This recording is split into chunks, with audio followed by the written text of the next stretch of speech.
ప్రియులకు సహోదరి సహోదరులారా, యేసుక్రీస్తు నామములో మిమ్మందరినీ కూడా ఈ యొక్క క్రీస్తు సందేశమునకు ఆహ్వానిస్తున్నాం.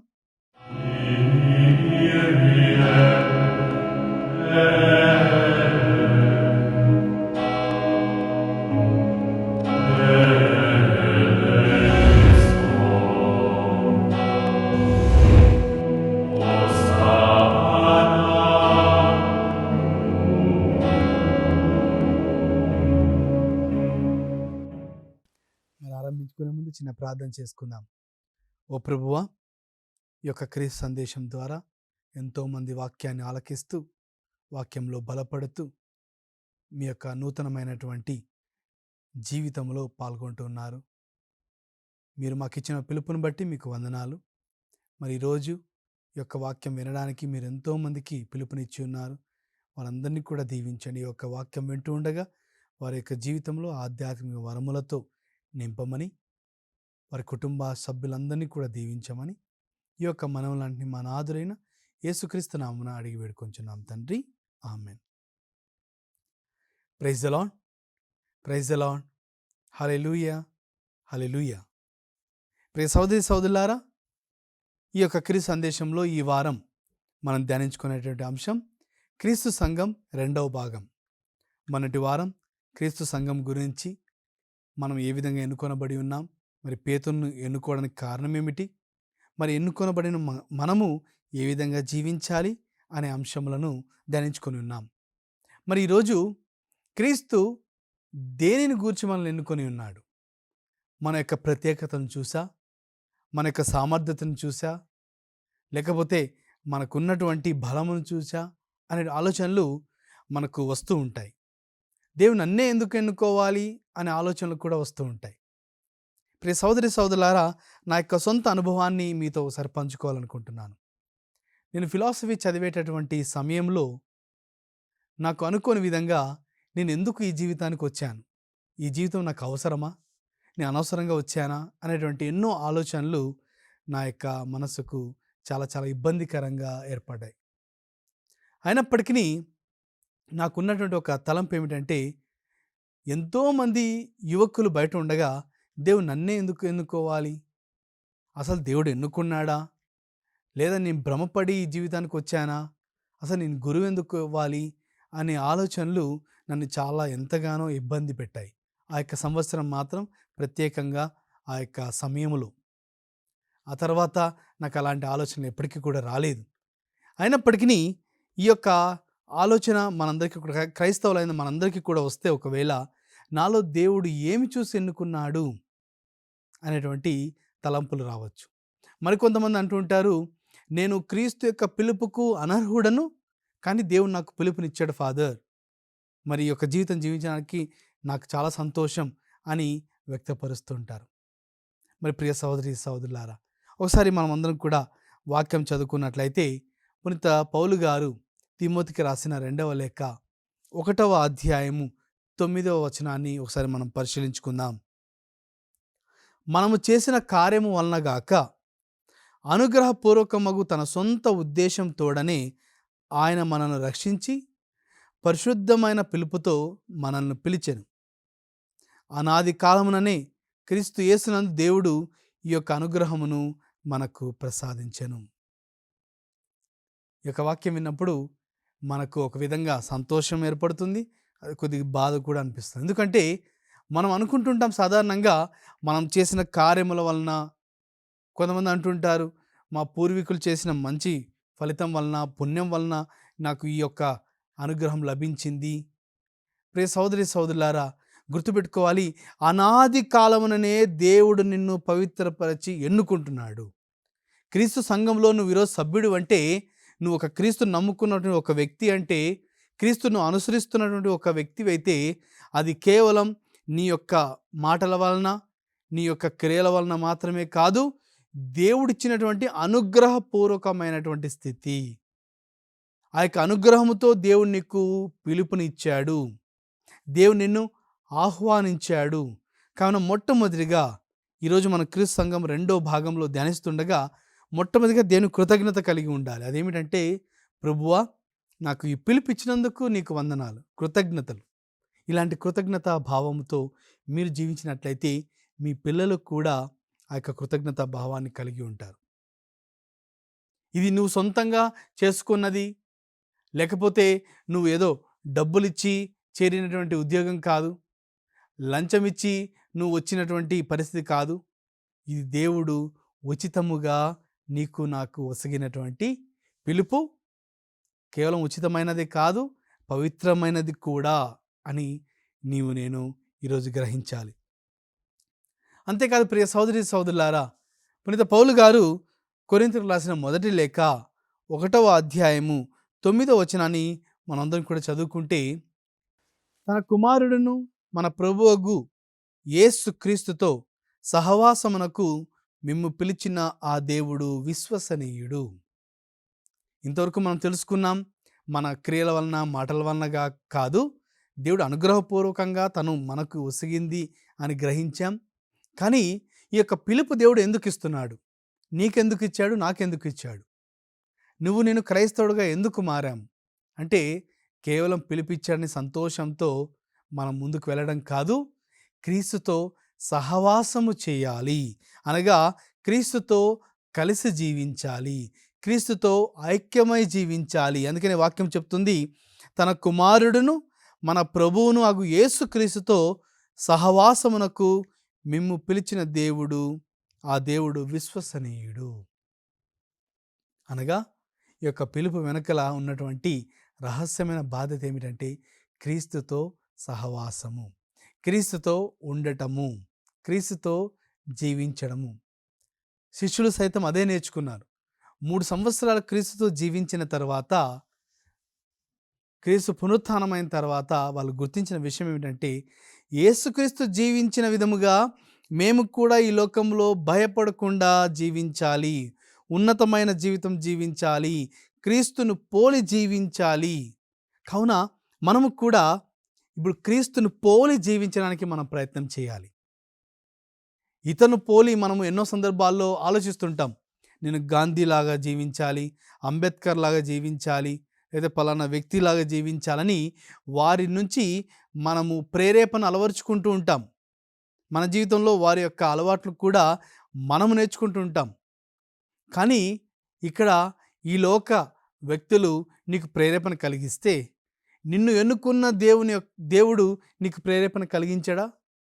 కలిగిస్తాడు. కానీ దాని అవగాహన లేకుండా మనం జీవిస్తున్నాం.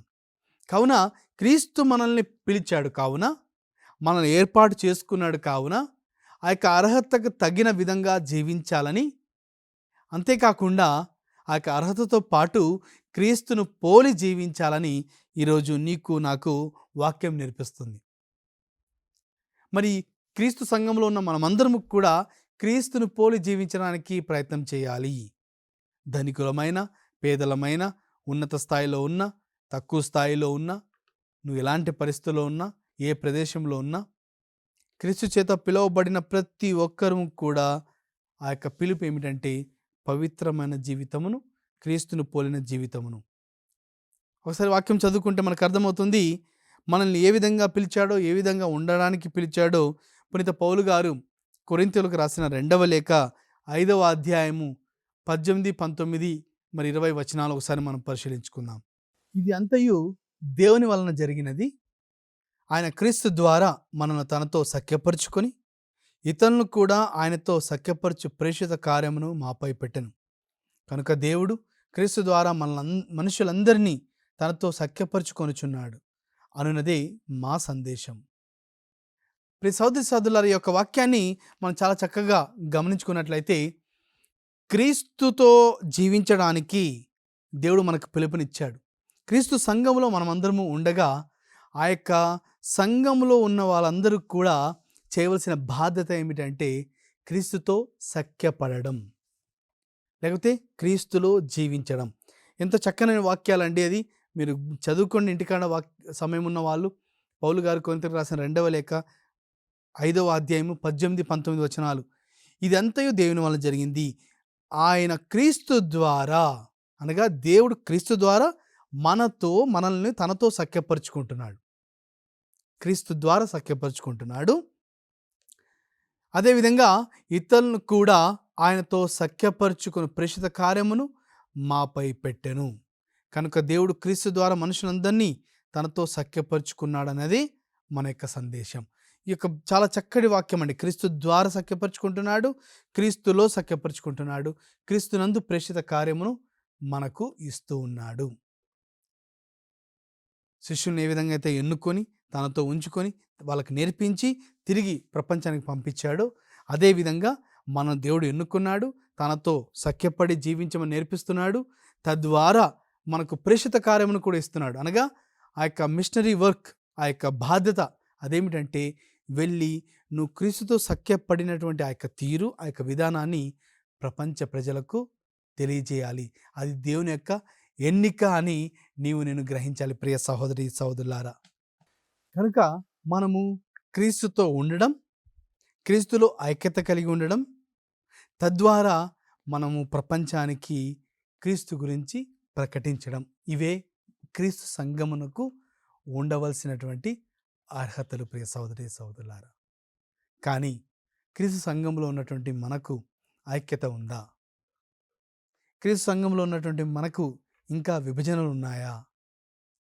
క్రీస్తు సంఘంలో ఉన్నటువంటి మనందరికీ తారతమ్యాలు ఉన్నాయా? అంటే ఆ రోజు క్రీస్తుని చంపింది ఆ యొక్క సైనికులు, లేకపోతే అక్కడ ఉన్నటువంటి పరిసరాల యొక్క బృందము అనుకుంటే, ఈరోజు క్రీస్తుని చంపుతున్నటువంటి వ్యక్తులు ఎవరూ కాదు, విభజన కలిగిస్తున్నటువంటి క్రైస్తవులే. ఈ యొక్క మాట వినడానికి కఠినంగా అనిపించవచ్చు, కానీ ఇది నిజం. తండ్రి, కుమార, పరిశుద్ధాత్మలు ఎంతో ఐక్యతను కలిగి మనకు ఆ త్రియేక దేవుల్లో ఉన్నటువంటి ఐక్యతను మనకు క్రీస్తు ఇస్తూ ఉండగా, ఆ యొక్క క్రీస్తు మన కోసం ఈ లోకానికి వచ్చి ఉండగా మనం తనతో సఖ్యపడి జీవించవచ్చు అని, అది దేవుని యొక్క ప్రణాళిక ద్వారా క్రీస్తు ఈ లోకానికి వచ్చి, క్రీస్తు ద్వారా క్రీస్తులో క్రీస్తునందు మనం సఖ్యత పడినట్లయితే దేవునితో సఖ్యపడతామని దేవుడు గుర్తు చేస్తుండగా, అదే క్రీస్తును క్రైస్తవులమైన మనము ఈరోజు విభజిస్తూ తారతమ్యాలు సృష్టిస్తూ ముందుకు వెళ్తూ ఉన్నాం.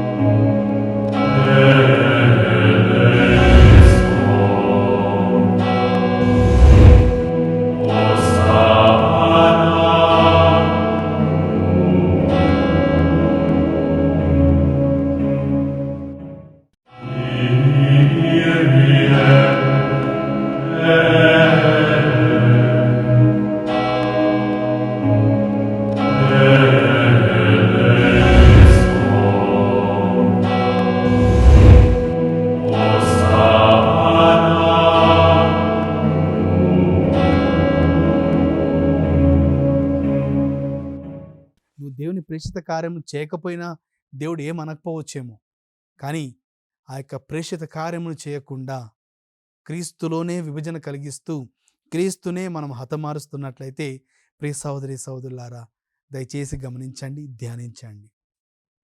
ఇది కేవలం మన యొక్క సంఘాలలో, మన యొక్క చర్చిల్లో ఒక ఐక్యతను పెంపొందించడానికి నేను చెప్పేటటువంటి అంశములు. ఎందుకంటే మనలో ఐక్యత లేనప్పుడు మనలో దేవుడు లేడు. దేవుడు అనగా ఐక్యత కలిగి జీవించేటటువంటి విషయం. మరి ముఖ్యంగా క్రీస్తుతో మనం సఖ్యత పడినప్పుడే క్రీస్తు సంబంధించినటువంటి మనం సంఘస్థులం, క్రీస్తుకు సంబంధించిన వారం. అందుకనే మనం ఇంతకుముందు వాక్యం చదువుకున్నాం, మనం దేవుని చేత ఎన్నుకొనబడినటువంటి వ్యక్తులము, రాచరికపు గురుకులము, యాజక బృందము, పవిత్రమైన జనము. ఇవన్నీ కూడా దేవుడు అందరినీ కలిపి మాట్లాడుతున్నారు. కానీ మనం మాత్రం ఈ యొక్క సంఘంలోనే, ఆ యొక్క క్రీస్తులోనే తారతమ్యంతో సంబోధిస్తున్నాం, మాట్లాడుతున్నాం. ఎన్నో రకమైనటువంటి ఆలోచనలతో మనము ఎంతోమందిని కించపరుస్తున్నాం. ఇలాంటి ఆలోచనలు, ఇలాంటి అసఖ్యత కలిగినటువంటి విషయములు తీసివేయడానికి నేను అందరము కూడా ప్రయత్నం చేయాలి. ఆ ప్రయత్నం చేయాలంటే మనము క్రీస్తులో సఖ్యపడాలి. క్రీస్తులో మనము ఒక ప్రత్యేకమైనటువంటి స్వరూపమును కలిగి జీవించాలి. ఒకసారి వాక్యం చదువుకుందామండి. పునీత పౌలు గారు రోమీలకు రాసిన లేఖ 8వ అధ్యాయము 28, 29 వచనాలు మనం చదువుకుంటే, దేవుని ప్రేమించు వారికి అనగా ఆయన ఉద్దేశానుసారం పిలువబడిన వారికి అన్నీయును మంచికే సమకూరినట్లు దేవుడు చేయనని మనకు తెలియను. అనగా మనము దేవుని ఉద్దేశానుసారం పిలువబడ్డాం. మన యొక్క ఉద్దేశాలు నెరవేరడానికి కాదు, మన యొక్క ప్రణాళికల నెరవేరడానికి కాదు, మన యొక్క ఆలోచనలు ముందుకు జరగడానికి కాదు. దేవుని యొక్క ఉద్దేశానుసారం పిలువబడిన వారికి అన్నీ మంచిగా సమకూరినట్లు దేవుడు చేస్తున్నాడు. అనగా మన మన జీవితంలో ఏదైనా జరగకూడని జరిగినా అది మన మంచికి అనేది నేను మొట్టమొదటిగా గుర్తుపెట్టుకోవాలి. మరి 29వ వచనాన్ని మనం చదువుకుందాం. తాను ఎన్నుకొనిన వారు తన కుమారుని స్వారూప్యమును కలిగి ఉన్నట్లు దేవుడు ఏర్పరచెను. అప్పుడు అనేక మంది దేవుని కుమారుల్లో ఆ కుమారుడు జ్యేష్ఠుడగును. దేవుని యొక్క సారూప్యమును కలిగి మనం జీవించాలి అని క్రీస్తు ప్రభువు నిన్ను నన్ను ఆహ్వానిస్తున్నారండి. కావున క్రీస్తు సంఘం అంటే మనం కేవలం చర్చికి వెళ్ళడం, లేకపోతే ఆ యొక్క ఇవ్వవలసిన 10వ వంతు ఇవ్వడం, లేదా ఇవ్వవలసిన సబ్స్క్రిప్షన్ ఇవ్వడం, పూజలో పాల్గొని తిరిగి రావడం అనేది అది మన యొక్క క్రియ మాత్రమే. వాటితో పాటు ఎంతో లోతైనటువంటి బాధ్యతను కూడా క్రీస్తు ప్రభు నీకు నాకు అప్పజెపుతున్నాడు. తన ఉద్దేశానుసారం పిలువబడ్డామని గుర్తు చేస్తున్నాడు. మరి ఆ యొక్క ఉద్దేశానుసారం పిలువబడిన మనము క్రీస్తుతో సఖ్యత పడి క్రీస్తు సారూప్యమును కలిగి జీవిస్తున్నామా, లేదా నేను కేవలం ఇది ఇతరులు గమనిస్తారు, విచారణ గురువు అడుగుతాడు అనేటువంటి ఆలోచనతో మాత్రమే చర్చికి వెళ్ళడం, చర్చికి రావడం, చర్చికి వెళ్ళకపోతే సంఘంలో వాళ్ళు అడుగుతారేమో అని ఆలోచించడం ఇవి వద్దు. ఇతరులు అడిగినా అడగకపోయినా నీకు అనవసరం. ఇతరులు గుర్తించినా గుర్తించకపోయినా అనవసరం. ఇతరులాగా నువ్వు కానుకలు ఇచ్చినా ఇవ్వకపోయినా అది నువ్వు భయపడనక్కర్లేదు. కానీ నీ యొక్క బాధ్యతను క్రీస్తు సంఘములో నువ్వు ఉన్నావంటే ఇది సాధారణమైన సంఘము కాదు, క్రీస్తు సంఘము. ఈ యొక్క క్రీస్తు సంఘములో ఉన్న మనమందరం కూడా క్రీస్తులో ఉన్నటువంటి ఐక్యతను తీసుకురాకపోతే, విభజన తీసుకొని వస్తే దాని యొక్క ప్రతిఫలమును నీవు నేను ఖచ్చితంగా అనుభవించవలసి ఉంటుంది. ఎప్పుడైతే ఆ యొక్క సఖ్యతను తీసివేయడానికి ఎవరైనా కృషి చేస్తూ ఉన్నట్లయితే గమనించండి, మనము సాతానుతో సమానం. క్రీస్తు రాజ్యాన్ని విభజించేటటువంటి ఒక పనిగా, ఒక బాధ్యతగా సాతాను పనిచేస్తుండగా ఈరోజు మన మధ్య కూడా ఎంతోమంది క్రైస్తవులు, మరి కొంతమంది తెలిసి, కొంతమంది తెలియక, కొంతమంది వారి వారి గొప్పల కోసం ఈ యొక్క క్రీస్తు సంఘంలో విభజనలు తీసుకొని వస్తున్నారు. తమ మాటల ద్వారా, తమ చేష్టల ద్వారా తారతమ్యాలు చూపిస్తున్నారు. ఇది ఎంతో విషాదకరమైన విషయం. ఎందుకంటే మనమందరం కూడా రెండవ రాకడకు సిద్ధపడేటటువంటి రోజులు, ప్రపంచమంతా కూడా ఎటువైపు వెళ్తుందో తెలియనటువంటి రోజులు, ఈ ప్రపంచంలో ఎవరిని నమ్మాలో నమ్మకూడనటువంటి రోజులు, మన చుట్టూ నవ్వుతూ ఉన్నప్పటికీ మన చుట్టూ ఎంతోమంది శత్రువు ఉన్నటువంటి రోజులు. మరి ఇలాంటి రోజుల్లో మనం విశ్వసనీయత చూపించకుండా ఇంకా విభజనలు తీసుకొస్తూ ఏ విధంగా ఇతరులను పడవేయాలి, వాడు ఎదుగుతున్నాడు వాడిని ఏ విధంగా కింద పడేయాలి, వాళ్ళు ముందుకు రాకూడదు, వాళ్ళు పైకి రాకూడదు. ప్రియ సోదరి సోదరులారా, మనము క్రీస్తు యొక్క స్వభావమును, క్రీస్తులాగా జీవించగలిగేటటువంటి అర్హతను మనం పొందుకోవాలని ఈరోజు నీవు నేను నేర్చుకోవాలి ఒక క్రీస్తు సంఘంలో. కావున పునీత పౌలు గారు కొరింథీయులకు రాసిన 2వ లేఖ 5వ అధ్యాయము 15వ వచనాన్ని ఒకసారి మనం చదువుకుంటే, జీవించుచున్న వారు ఇక మీదట కేవలం తమ కొరకు కాక ఆయన కొరకే జీవించుటకు గాను క్రీస్తు మానవులందరి కొరకు మరణించెను. ఆయన మరణించి పునరుత్థానము చెందినది వారి కొరకే కదా. బాగా గమనించాలండి. ఈ యొక్క క్రీస్తు సంఘంలో పిలువబడిన మనందరికీ కూడా ఈరోజు చివరిగా ప్రభువు తన యొక్క పరిపూర్ణమైనటువంటి సందేశమును ఇస్తూ ఉన్నాడు. ఆ యొక్క సందేశం ఏంటంటే culmination of the message. Let us take. ప్రియ సోదరి సోదరులారా, ఆయన కొరకు జీవిస్తున్న మనమందరము కూడా మన కొరకు కాక క్రీస్తు కోసం జీవించడానికి ప్రభు మన కోసం శిలువ మీద మరణించాడు. ఆయన మరణం ద్వారా మనకు జీవం ఇచ్చాడు. ఈ జీవముతో మనం మన కోసం జీవించకుండా క్రీస్తు కోసం జీవించాలి. ఎంత చక్కటి అద్భుతమైన అంశం అండి. ఆయన మరణించిన ద్వారా మనకు జీవం ఇస్తున్నాడు. కనీసం ఆయన జీవంతో మనం జీవిస్తే ఆయన కొరకు జీవిస్తామేమో అని. ఎందుకంటే మానవులమైన మనమందరం కూడా ఆ యొక్క మానవ జాతి మొదటి నుంచి స్వార్థముతోనే జీవిస్తున్నాం. మొదటి నుంచి ఆ యొక్క సాతాను మోసపుచ్చగా నేను కూడా దేవునిలాగా అవుతాను అనేటువంటి ఆ యొక్క స్వార్థ బుద్ధితో మానవుడు ఆ రోజు దేవుని యొక్క ఆజ్ఞను ధిక్కరించి ఆ యొక్క తినవద్దన్న పండును తిని దేవునికి దూరం అయిపోయాడు. ఆ రోజు నుంచి ఈ రోజు వరకు కూడా మానవులమైన మనమందరము కూడా దేవుడిచ్చిన ప్రతి బహుమానాన్ని మనకు స్వలాభం కోసం, మన యొక్క పేరు ప్రఖ్యాతుల కోసం, లేకపోతే విభజన కోసం ఈ విధంగా మనం జీవిస్తున్నాం. కానీ ఈరోజు క్రీస్తు ప్రభు మన కోసం మరణించి ఉండగా తన జీవం మనలో ప్రదర్శించబడినట్లయితే మనం ఇక మీదట కేవలం మన కొరకు కాకుండా క్రీస్తు కోసం మనం మరణించాలని యేసు ప్రభు నీకు నాకు తెలియజేస్తున్నాడు. అదేవిధంగా పునీత పౌలు గారు కొరింథీయులకు రాసిన 2వ లేఖ 5వ అధ్యాయం 17వ వచనంలో ఎంతో అద్భుతమైన వాక్యాన్ని తెలియజేస్తున్నాడు. కావున ఎవడైనను క్రీస్తు నందు ఉన్న ఎడల అతడు నూతన సృష్టి, పాతవి గతించెను, ఇదిగో క్రొత్తవాయెను. అనగా మనము క్రీస్తు సంఘములో ఉన్నామంటే చివరిగా గుర్తు చేసుకోవాల్సిన విషయం ఏంటంటే నీవు నేను నూతన సృష్టిగా తయారు కాబడాలి. ఇంకా పాత గొడవలతో, పాత ఆలోచనతో, పాత పొలిటిక్స్తో ఉన్నాము అంటే మన జీవితం ఇంకా మారలేదు. చర్చికి వెళ్తూ ఉండొచ్చు, సప్రసాదాలు స్వీకరిస్తుండొచ్చు, గొప్ప గొప్ప పేరు సంపాదించి ఉండవచ్చు, నో యూస్, ప్రతిఫలము లేదు. క్రీస్తులో ఉన్నప్పుడు మనం నూతన సృష్టిగా మారడానికి ప్రయత్నం చేస్తున్నాను. మానవ జీవితం విఫలమైన జీవితమే, పాపముతో కూడిన జీవితమే. కానీ మన యొక్క ప్రయత్నం ఎన్నటికీ కూడా మానకూడదు. నేను ఆ రోజు చేసిన తప్పు ఈరోజు కూడా చేస్తున్నాను అని అక్కడే కూర్చోవడం కాదు, మళ్ళీ లేచి నూతనం వైపు నడవడం. నువ్వు శోధించబడి పాపంలో పడిపోయినవచ్చు, అంతటితో జీవితం అంతం కావడం లేదు. తిరిగి లేచి నూతనంగా క్రీస్తు వైపు నడవడం. అందుకని క్రీస్తు అందు ఎవరైతే ఉన్నట్లయితే వాళ్ళు నూతన సృష్టిగా ఉంటారు. నూతన సృష్టి అనగా నూతనమైన జీవితాన్ని జీవించడం. ఏ విధమైన జీవితం? పాత జీవితం కాదు. ఆ ప్రలోభాలతో, గర్వముతో, గొడవలతో, ఈ యొక్క కుళ్ళు కుతంత్రాలతో, అసూయతో, స్వార్థముతో కాకుండా నూతనమైన సృష్టి అంటే దేవుని యొక్క రాజ్యములో ఏ విధంగా అయితే చీకటి ఉండదో, సాతాను యొక్క ప్రభావం ఉండదో, ఆ విధంగా క్రీస్తు నీతో ఉన్నప్పుడు అదే పరలోకం. క్రీస్తు మనతో ఉన్నప్పుడు క్రీస్తే పరలోక రాజ్యం. కావున ప్రియ సోదరి సోదరులారా, ప్రతి ఒక్క విచారణలో కూడా విచారణ గురువుతో సహా, సిస్టర్స్తో సహా, చర్చి పెద్దలతో సహా, సంఘంలో ఉన్నటువంటి ప్రతి ఒక్కరు కూడా సమానత్వ భావం కలిగి జీవించాలి. ఈ యొక్క సమానత్వ భావం ఎవరికైతే ఉండదో నీవు నేను గ్రహించాలి, వాళ్ళు సైతానుకు సంబంధించిన వ్యక్తులమే.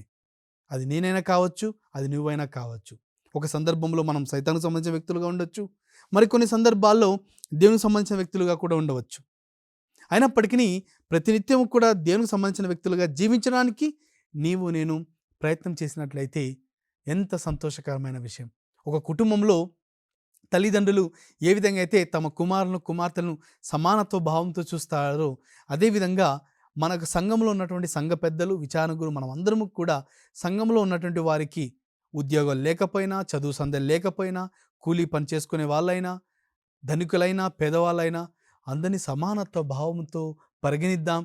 వారిని క్రీస్తు యొక్క బిడ్డలుగా పరిగణిద్దాం. మనము క్రీస్తును పోలి జీవించడానికి ప్రయత్నిస్తూ క్రీస్తు సంఘములో మనం సభ్యులుగా పరిపూర్ణమైనటువంటి నూతన జీవితాన్ని జీవించడానికి మనం అందరం కూడా ప్రయత్నం చేయాలి. అందుకని ఆ విధంగా జీవించాలంటే క్రీస్తు సారూప్యమును కలిగి జీవించాలి. క్రీస్తు మనకు వెలుగులో నడిపించి ఉండగా ఆ యొక్క వెలుగులో ఉండడానికి ప్రయత్నం చేయాలి.